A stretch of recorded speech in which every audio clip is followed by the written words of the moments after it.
The community of Thabazimbi has been left devastated because of damage caused by heavy rains in the region. Roads and bridges have been damaged. It's also been reported that the Swartklip Dam burst its banks yesterday. Some members of the community have lost valuable items in this flooding. SABC News reporter Molemo-waOne Mothoa is watching this story and joins us now live from Thabazimbi. Molemo, how bad is it looking? Watching there. Good morning, Ayanda. Indeed, we are coming live to you from Thabazimbi. As it is now, we are standing just next to the Swartklip Dam, which we are told that part of its wall collapsed yesterday following the incessant, heavy rains. Apparently, for the past 5 days, it has been raining without ceasing, and we understand that most of the rivers around the area here in the northern northern area actually have been flooded, and as well as areas such as northern Sun City and Brett as well. And we are told as well that just in December, this very dam that we are standing in front of had no water at all, raising concerns of lack of water from the nearby mine, which is situated about 4 kilometers from where we are standing now. We understand that some of its operations have been closed for safety issues, but just to hear more on what has been going on, we are now joined by the mine CEO, Dean Pessler. Thank you, Dean, for your time. Just tell us, how has this situation impacted on the operations of the mine? Okay, good morning, and good morning to all the viewers. Thank you for joining us this morning. I think just before I step to the mine, if we can maybe just address the Swartklip Dam. So the Swartklip Dam was constructed in 1950. It's a licensed 4.1 million cubic meter dam, and in principle, it's a recreational dam. The water supply to it comes from the Swartklip River, which comes from the southern side, and the dam holds, as I indicated, 4.1 million cubes. It was dry in December. Currently, with the rainfall that's taken place, and as we all know, it's part of the cyclone that's moved through the area, we had 5 days of continuous rain, over 216 millimeters, which is equivalent to 40% of our annual rainfall. So you can just imagine that was on our footprint alone. If, from what the information we have at hand, if you go up south on the Swartklip system towards the communities that are upriver, and we'll speak to that in a moment's time, it's been flooded from there all the way down past us, all the way through to the Thabazimbi area. Yesterday morning, the way the dam is designed on the western flank, which is behind me, it's got a natural spillway designed for 1 in 100 year flood lines. On the eastern flank, it's also got an emergency spillway, which means once the levels get to that, it uses the emergency system.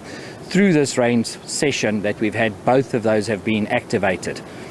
During the course of the morning, yesterday morning, the freeboard on the dam started to take up, meaning that the water inflow was faster than what could leave the operation. And then finally, once the freeboard was breached, which was here behind us, then you can see that the dam wall has failed. It is an earth dam wall, as you can also see in your pictures. It is a licensed dam. It does go through annual inspections and it has to comply with 5-year legislation, which is all in place. With respect to the impact of the operation itself, so the operation is about 4.5 kilometers from us. So the Swartklip itself has not impacted on that, but the rainfall that we've experienced and all the surface runoff water in this area, which reports to the Swartklip, some of that reported to our shafts, both found ingress through old workings into our operations, as well as through our vertical shaft into our operations. As we speak, we are still dealing with emergency situations on the operation.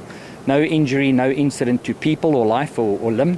And we're thankful for that. We're also thankful that we have some beautiful sunshine today and give us a bit of a reprieve to just stabilize the entire situation. We do feel for all of our neighbors that are downstream of us that are also being impacted by this. Large operations, mining operations, are currently taken out where this Swartklip River itself has actually pushed up on the banks and found access into their operations as well. When last did this area experience such an amount of rain?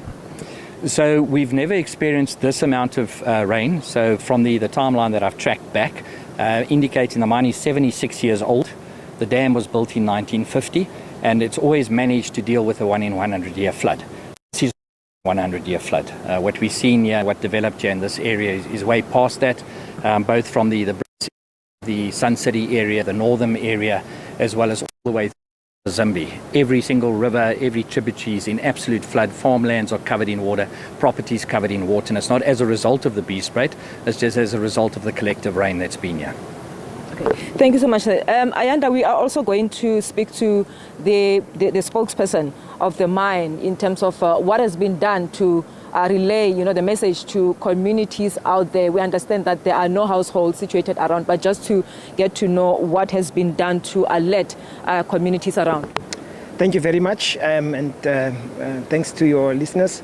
As you know, as what the CEO was saying, we've had so much rain that about 40% of the rain that we normally have in a year, it happened in 5 days. And naturally, because the mine is also owned 27% by communities, we had to go and have conversation with the communities and alert them of what's happening. And as the CEO has mentioned, we had to also get people not to come to work. We had then gone through to our structures, which is the tribal communities, the councillors, as well as the local municipalities, and we collaborated together to have those conversation and communication throughout the different areas. As you know, also the bridges in different areas were also affected, and we had to make sure that our employees and our communities are safe around this area. And then I think through those collaborative communication that we've done, we've not had a single loss of life that we know.